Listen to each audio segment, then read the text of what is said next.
Is there another Andrew Wiggins in the league? Are there two guys? Is it guys like with the same names? Or is this the guy that was the #1 pick for the Cavs, traded for Kevin Love, and has arguably the worst contract in the sport? Same guy. That's the guy?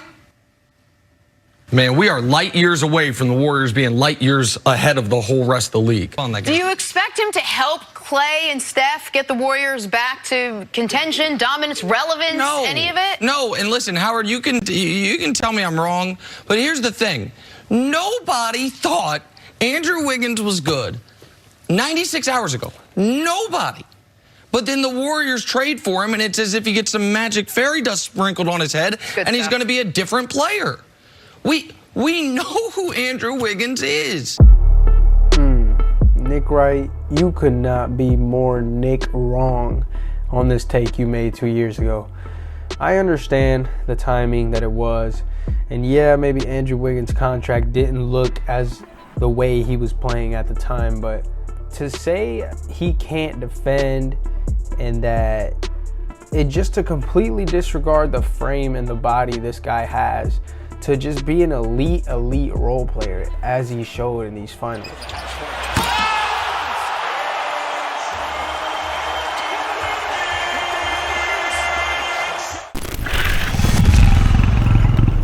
When you put Andrew Wiggins, a guy like him, on a roster full of championship pedigree players with a mentor like Iguodala, you put him with a Steph Curry, you put him with Clay, you put him with these guys like Draymond, you know, his potential was limitless because you open it up, you open the door up for the pressure to just be taken off a guy that was ultimately expected to be an all-star right off the bat, being a first pick.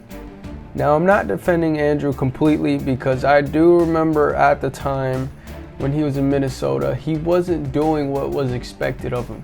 But in game 2, Andrew Wiggins shot 66% from 3 and then came on game 6, the closeout game, and shot 44% from 3. It's not an insane amount of threes being made, but the guy is producing not only on the offensive end, but on the defensive end as well.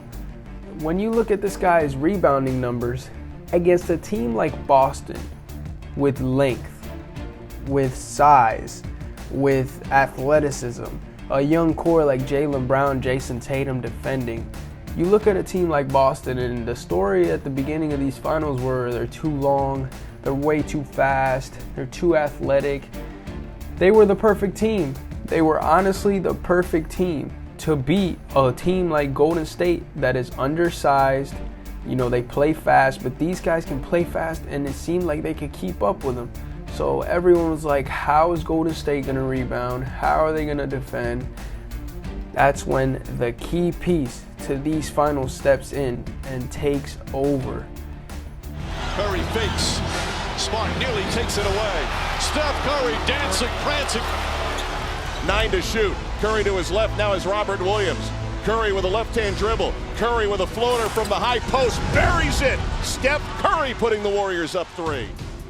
Everybody that knows me knows I'm a Steph Curry stan. I am a Steph Curry fan. That is my guy and has been for a while. Without him, the Warriors might have not been in this position, but I can truly say that without this man, Andrew Wiggins, the Warriors would have not won the NBA Finals. And I can show you why. Andrew put up 18 points a game with a steal per game, a block per game, 8 and 2.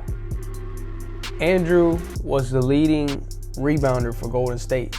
Thanks to Andrew Wiggins' defense, Jason Tatum shot a historically low NBA Finals.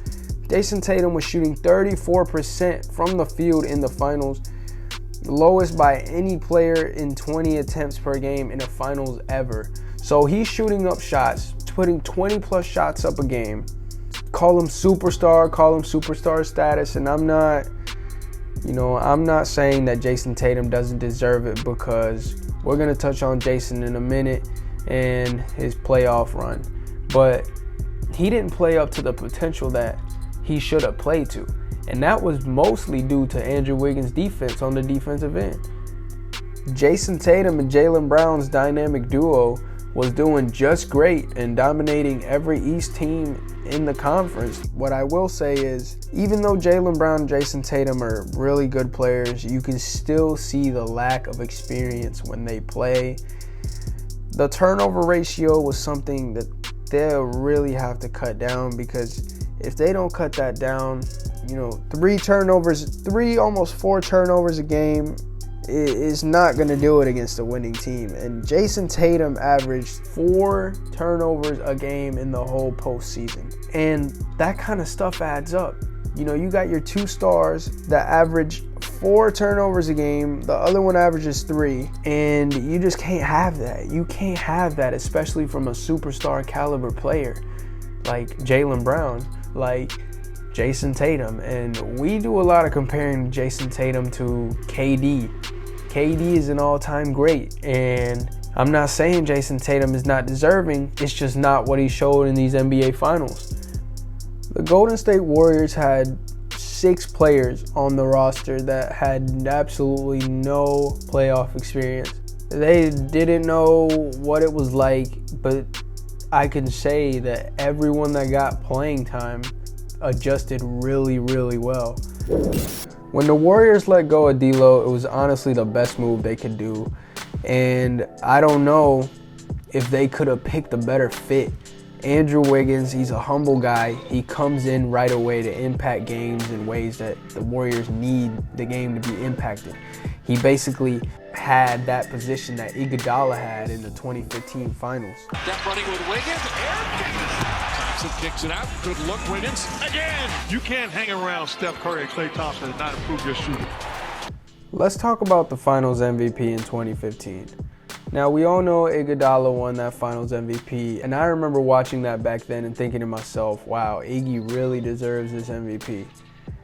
He didn't start a single game in the regular season, made history by winning Finals MVP not starting, but only starting in the Finals. At that time when Iggy had the ball rolling, Iggy really did the little things just like Andrew did in this series, and it kind of intrigued me and just made me look deeper into the numbers and just check out what really went on, because now it's been really controversial. People are saying Steph should have had 2 Finals MVPs. Iguodala shouldn't have won 2015, but I honestly have to go back and re-watch that series to really see, because I remember at the time thinking, wow, Iggy really deserved it. But looking at some of the info, and Steph had an MVP season that year. And not only did he have an MVP season, Steph played even better in the finals, having 13, almost 14 points per game in the fourth quarter. Steph really performed really well in those finals, and I was younger. I don't remember what I was watching at that time, but I was like, Iggy won this finals MVP and he deserves it. Now I'm starting to think otherwise, especially because of this right here. Take a look at these numbers. They don't look bad. They most definitely look great. They don't look finals MVP-esque, you would say. They don't look like finals MVP numbers. I'm not saying Iggy wasn't deserving. I'm not saying none of this. But Steph deserved the finals MVP. And you take a look at these numbers, and who do you see up here? My man, Andrew Wiggins. This just leads me to think that Steph really did deserve that MVP in 2015, because how can you have an MVP season and then play even better in the finals and all of a sudden not win those finals MVP? I agree with it even more because of this. Iguodala said it himself. Do you feel like you should have won in 2015 the finals MVP? Trevor Ariza, I'm so glad we became teammates. And Trevor, I always look at Trevor as like part of the family. We were lifting weights one day, talking about different guys, superstars, and we're talking about Steph. And I was like, Steph should have one of the MVPs. Like one of the 3 of them, he should have a finals MVP. And I was like, I'm not really even that good. Like, I lucked up and got one. And he was like, what? I was like, I'm all right. Like, I'm just okay. Like, I'm realistic with who I am as a player. Like, okay, I'm not one of the greats, but I'm just very smart. Like, I figure it out when I'm playing, and I got some athleticism, but like, I'm who I am. I'm cool with that. Like, I'm very comfortable in my skin. And I'm like, Steph got it. Like, I would rather Steph have a finals MVP. And Trevor was like, man, hell no. Like, are you crazy? He was like, bro, you deserve that. If it wasn't for you, y'all wouldn't have won. And then he just went on this spiel. It was like a Shannon Sharp spiel. Like, this is why you deserved it. And don't ever tell anybody what you just told me. Like, you got it. And you taking that. That's forever. And I was like, okay, you're right. Like, that's mine. I do like know what I bring to the table, whether people know what I bring to the table or not. Like, I'm cool with that too. So it's just a way to, the coin gets flipped in the way it lands sometimes. Like the video if you enjoyed. Please subscribe and turn on those post notifications if you don't want to miss this type of content. The comment section is always open for suggestions. I'm going to leave you guys with this. I want to start some conversations in the comments, see if you guys enjoy that. Would you keep Poole or would you keep James Wiseman if you were the Warriors GM? Who would you guys give it to? Would you guys give the big bucks to Mr. Jordan Poole, or would y'all keep James Wiseman and see how he develops? Leave it in the comments down below. Don't forget to subscribe before you do leave, and I will see you guys on the next one.